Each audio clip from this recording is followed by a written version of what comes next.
Radiator व इसके hose pipe में जंग क्यों लगता है और कैसे आप इस जंग या कोरोजन से छुटकारा पा सकते हैं। कौन कौन सी ऐसी बातें हैं जिनका अगर आप ध्यान रखेंगे तो इंजन के जो इंटरनल पार्ट्स होते हैं, अंदर के जो पार्ट्स होते हैं जहां पर कि आपका कूलेंट और पानी जाता है, वहां पे आप जंग या कोरोजन लगने से इन चीजों से बच सकते हैं। तो वो कौन कौन सी सावधानी है जो आपको लेनी चाहिए, तो इन सब सवालों के जवाब आपको इस वीडियो में मिलने वाले हैं। इस वीडियो में हम 4 पॉइंट पर चर्चा करेंगे। पहला पॉइंट है कि कैसे आप पहचान करेंगे कि आपकी गाड़ी के रेडिएटर में और अंदर वाले पार्ट्स में जंग लगना शुरू हो गया है, उसकी आप कैसे पहचान करेंगे।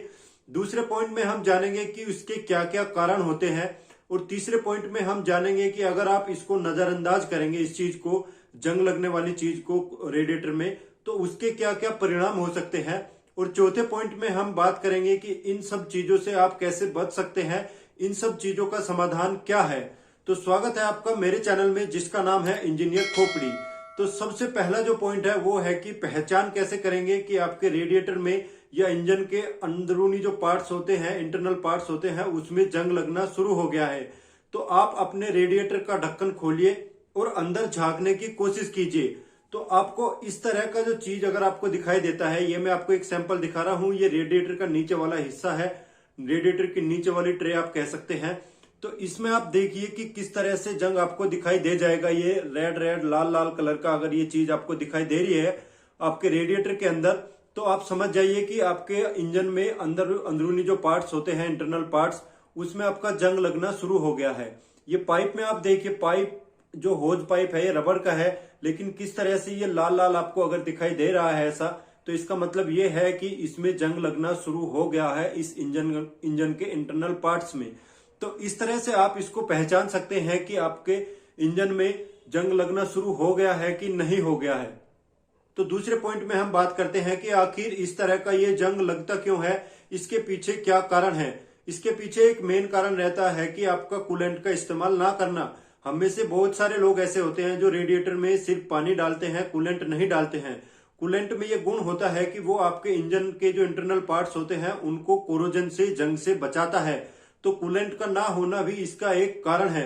दूसरा पॉइंट ये है कि हम में से कुछ लोग ऐसे होते हैं कि 2 डब्बे मान लीजिए कि कूलेंट के डाल लिए, अब उनको लगता है कि कूलेंट कम हो गया है, तो फिर से वो कोई भी एक कूलेंट लेके आते हैं डब्बा और उसमें डाल देते हैं।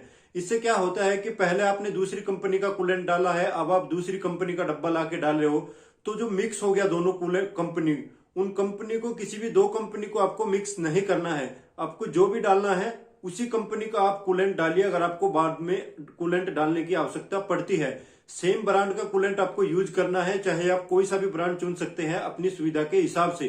तीसरा इसका एक कारण रहता है कि जब हम कूलेंट बदलवाते हैं गाड़ियों में, तो हम इंजन को फ्लश नहीं करवाते हैं, जिससे कि पहले वाले जो कूलेंट है उसके पार्टिकल रह जाते हैं और फिर से हम दूसरा कूलेंट डाल देते हैं।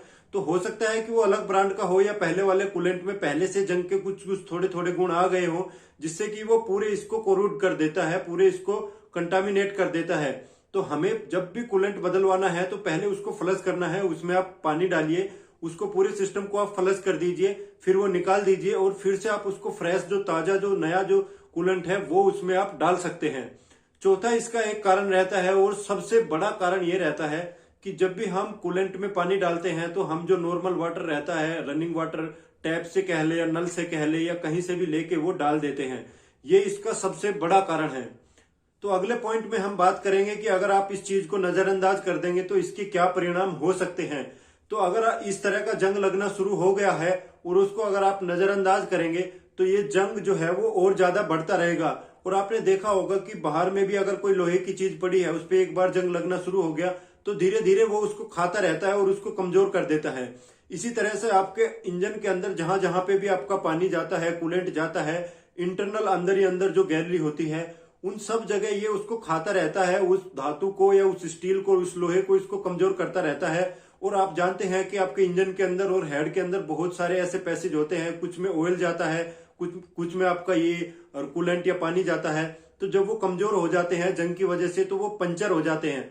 तो जिससे क्या होता है, जो ऑयल वाला जो रास्ता है मान लीजिए यहाँ पे है और कूलेंट वाला यहाँ पे है, तो दोनों के बीच में जो चीज है, पदार्थ, वो कमजोर होने से, पंचर होने से बारीक बारीक उसमें सुराख हो जाते हैं और आपका ऑयल जो है, ऑयल का प्रेशर ज्यादा रहता है, इसलिए ऑयल जो है आपका वो रेडिएटर में आपको दिखने लगता है, वो कूलेंट के साथ मिक्स होने लगता है। और इसी के साथ ही जहां पे आपका हेड बैठता है तो जो होल है, जो सुराख है, उसको भी धीरे धीरे ये जंग खा जाता है, जिससे कि उसका डाया बढ़ जाता है और वहां से भी फिर आपका लीक होने लगता है। तो इस तरह की समस्या आने लगती है। कई बार आपको पूरा हेड चेंज कराना पड़ता है और कई बार इसके चक्कर में आपका पूरा इंजन ही डाउन हो जाता है, खराब हो जाता है।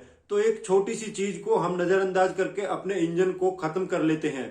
दूसरा इसका एक और छोटा पहलू ये भी है कि जब इस तरह की परत, एक जंग की परत जम जाती है आपकी धातु के ऊपर, तो पहले जो आपका कूलेंट, जो पानी जो है वो उसमें कूलिंग कर पा रहा था, वो उतनी अच्छी कूलिंग भी नहीं कर पाता है। कूलिंग भी कहीं ना कहीं इससे अफेक्टेड होती है।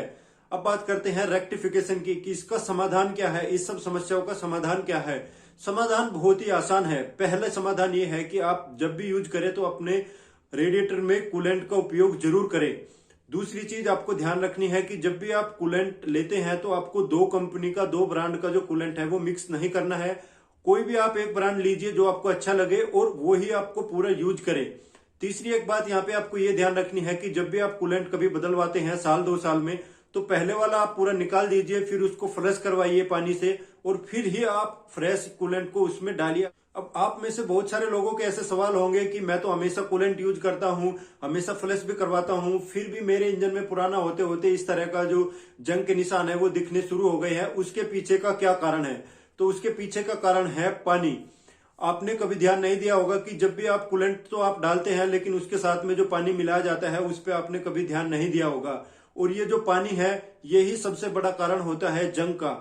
और आप यकीन मानिए कि ये जो पॉइंट मैं अभी बताने जा रहा हूं, ये पॉइंट इस पूरी वीडियो का सबसे जरूरी पॉइंट है, सबसे इंपॉर्टेंट पॉइंट है।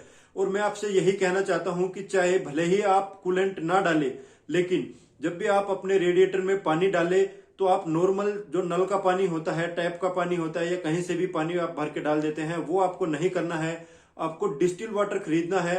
ये पानी आपको 15 रुपए या 10 रुपए का 1 लीटर की बोतल आपको मिल जाएगी। सिर्फ 5-6 लीटर, अगर आप कूलर, आपके रेडिएटर में 5-6 लीटर पानी आता है तो सिर्फ 50-60 रुपए खर्च करके आप अपने रेडिएटर की, अपने इंजन की जो लाइफ होते हैं उसको बढ़ा सकते हैं, अपने इंजन को खराब होने से बचा सकते हैं। सोचिए कि कहाँ 2 साल में अगर आप 50-60 रुपए खर्च कर लेंगे तो कहाँ आपका पूरा इंजन का हेड बदलवाना पड़ता, पूरा इंजन ही खराब हो जाता। उसको आप बचा सकते हैं 2 साल में सिर्फ 50-60 रुपए खर्च करके। जरूरी नहीं है कि आप हर 6 महीने में पूरे रेडिएटर के पानी को बदले, ऐसा जरूरी नहीं है। आप 2 साल तक आराम से चला सकते हैं। ये नॉर्मल जो पीने का पानी होता है उससे ये अलग होता है। वो उस पानी की मैं बात नहीं कर रहा हूँ। वो जो पीने का पानी होता है वो मिनरल वाटर होता है, और ये जो होता है ये डीमिनरलाइज वाटर कहते हैं, डिस्टिल वाटर कहते हैं। इसमें से जो जिंक, सल्फर, कैल्शियम, वो सब तत्व इससे निकाल दिए जाते हैं, जिससे कि ये धातु के साथ क्रिया करके जंग या कोरोजन नहीं पकड़ता है। ये आपको बैटरी चार्जिंग जहां पे होती है या बैटरी की जो दुकान होती है वहां पे मिल जाएगा, या फिर जहां पे गाड़ियों के सामान मिलते हैं, ऑटोमोबाइल पार्ट्स की दुकान होती है, वहां पे आपको मिल जाएगा। इस तरह से आप अपनी गाड़ी की, अपने इंजन की लाइफ को बढ़ा सकते हैं। अगले वीडियो में मैं ये भी बताऊंगा कि अगर ऑलरेडी पहले से ही जंग आ रखा है आपकी गाड़ी में तो उसका समाधान क्या है, उसको आप कैसे छुटा सकते हैं। ये हम अपने अगले आने वाले वीडियो में इस पे बताने वाले हैं। तो अगर आपको ये मेरी वीडियो इन्फॉर्मेटिव लगी है, पसंद आई है, तो मेरे चैनल को सब्सक्राइब करें। कोई भी आपका कमेंट है वो आप कमेंट सेक्शन में आके बता सकते हैं। मेरे साथ आप बने रहे इसके लिए आपका बहुत बहुत धन्यवाद।